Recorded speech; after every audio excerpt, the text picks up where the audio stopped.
বিএনপির ভারপ্রাপ্ত চেয়ারম্যান তারেক রহমান বলেছেন, ফ্যাসিবাদ হটিয়ে জনগণ রাষ্ট্র এবং সরকারের নিজেদের অধিকার নিশ্চিত করতে অন্তর্বর্তী সরকারের হাতে রাষ্ট্র পরিচালনার ভার অর্পণ করেছে। কিন্তু তাদের একটি গ্রুপ নানা অপকৌশলের আশ্রয় নিচ্ছে। আমি অন্তর্বর্তী সরকারের দৃষ্টি আকর্ষণ করে বলতে চাই, শহীদদের রক্তের বিনিময়ে পতিত, পরাজিত, পলাতক, বিতাড়িত ফ্যাসিবাদী অপশক্তি রাষ্ট্র রাজনীতিতে পুনর্বাসিত করার সুযোগ নিতে উৎপেতে রয়েছে। সরকারের যে কোনো ভুল সিদ্ধান্তে দেশে গণতন্ত্র উত্তরণের যাত্রাপথকে সংকটে ফেলে দিতে পারে। দেশে ফ্যাসিবাদ, উগ্রবাদ, চরমপন্থা মাথাচাড়া দিয়ে উঠতে পারে। এ ব্যাপারে অন্তর্বর্তী সরকারকে অত্যন্ত সতর্ক থাকতে হবে এবং থাকা প্রয়োজন। তিনি গতকাল সাভারের আশুলিয়া শ্রমিক ছাত্র জনতার জুলাই অভ্যুত্থান নারকীয় আশুলিয়া স্মরণে আয়োজিত সমাবেশে প্রধান অতিথি হিসেবে ভার্চুয়ালি যুক্ত হয়ে এসব কথা বলেন। তারেক রহমান আরও বলেন, জনগণ রাষ্ট্রের দক্ষ সরকার ও দেশের অধিকার প্রতিষ্ঠার জন্যই স্বৈরাচার বা ফ্যাসিবাদকে হটিয়েছে এবং জীবন উৎসর্গ করেছে। সুতরাং সরকারে যারাই থাকুক তাদের অবশ্যই নাগরিকদের কথা শুনতে হবে। প্রতিটি নাগরিকের আশা এবং ভাষা বুঝতে হবে। কেউ জনপ্রতিনিধি নির্বাচিত হতে হলে তাকে জনগণের সঙ্গে সম্পর্ক রাখতে হবে। বিএনপি জনগণের ক্ষমতায়নে এবং এই রাজনীতি প্রতিষ্ঠার মাধ্যমে শহীদদের কাঙ্ক্ষিত বাংলাদেশ গড়ে তুলতে চায়।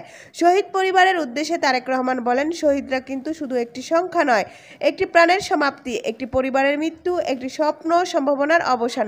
তবে আপনাদের সন্তানদের শহীদি মৃত্যু দেশ এবং জনগণকে ফ্যাসিবাদ মুক্ত করেছে। বিএনপি আসন্ন জাতীয় নির্বাচনে জনগণের রায়ে রাষ্ট্র পরিচালনার দায়িত্ব পেলে সাভার, আশুলিয়া কিংবা অন্য কোনো সুবিধাজনক স্থানে শ্রমজীবী, কর্মজীবী মানুষের আত্মত্যাগের সম্মানে একটি বিশেষ স্থাপনা নির্মাণের পরিকল্পনা করছে। তারেক রহমান বলেন, শুধু একটি সরকারি চাকরির আশায় শ্রমজীবী, কর্মজীবী মানুষ সেদিন রাজপথে জীবন উৎসর্গ করেনি। এই জনগণ একটি ইনসাফ ভিত্তিক, গণতান্ত্রিক, মানবিক রাষ্ট্র প্রতিষ্ঠার জন্য স্বপ্ন নিয়ে, আকাঙ্ক্ষা নিয়ে রাজপথে নেমে এসেছিল। কিন্তু বর্তমানে রাষ্ট্র সংস্কার যে কর্মযজ্ঞ চলছে সেখানেই বা তাদের প্রতিনিধিত্ব কোথায়? রাষ্ট্র এবং রাজনীতির মূল ভিত্তি হচ্ছে জনগণ। জনগণকে দুর্বল রেখে রাষ্ট্র, রাজনৈতিক সরকার কিংবা সংস্কার কোনো কিছুকেই শক্তিশালী ও টেকসই করা সম্ভব নয়। রাষ্ট্রের জনগণ রাজনৈতিক ও অর্থনৈতিকভাবে শক্তিশালী হয়ে উঠলে ভবিষ্যতে কেউ ফ্যাসিবাদ কায়েম করতে পারবে না বলে আমরা দৃঢ়ভাবে বিশ্বাস করি। আর দেশকে কেউ তাবেদারি রাষ্ট্র করতে সক্ষম হবে না।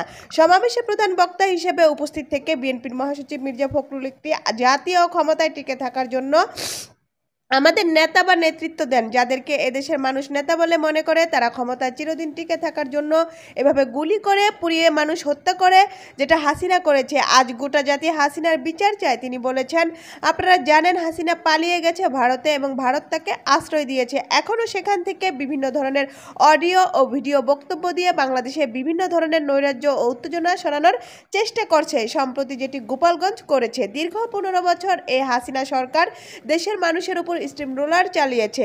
গণতন্ত্রের জন্য আমাদের যে আন্দোলন, ভোটের অধিকারের জন্য আমাদের যে আন্দোলন, এই আন্দোলন তো আমাদের করার কথা ছিল না। এটা তো একটি গণতান্ত্রিক রাষ্ট্র। অন্যান্যের মধ্যে বক্তব্য দেন বিএনপির স্থায়ী কমিটির সদস্য গয়েশ্বরচন্দ্র রায়, ঢাকা জেলা বিএনপির সভাপতি খন্দকার আবু আশফাক ও সাধারণ সম্পাদক অ্যাডভোকেট নিপুণ রায় চৌধুরী।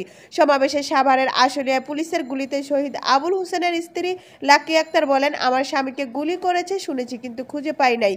ভিডিও ভাইরাল হওয়ার পর দেখতে পারি আমার স্বামীকে হত্যার পর লাশ আগুনে পুড়িয়ে ফেলা হচ্ছে। জিডি করতে গেলে পুলিশ জিডি নেয়নি, পরের দিন জিডি নিলেও সেটি উঠিয়ে নেওয়ার জন্য হুমকি দিতে থাকে। 2টি বাচ্চা নিয়ে আমি কষ্টে আছি। আমার স্বামীর নাম এখনও গেজেটভুক্ত হয়নি, তাই এখনও শহীদদের মর্যাদা পায়নি।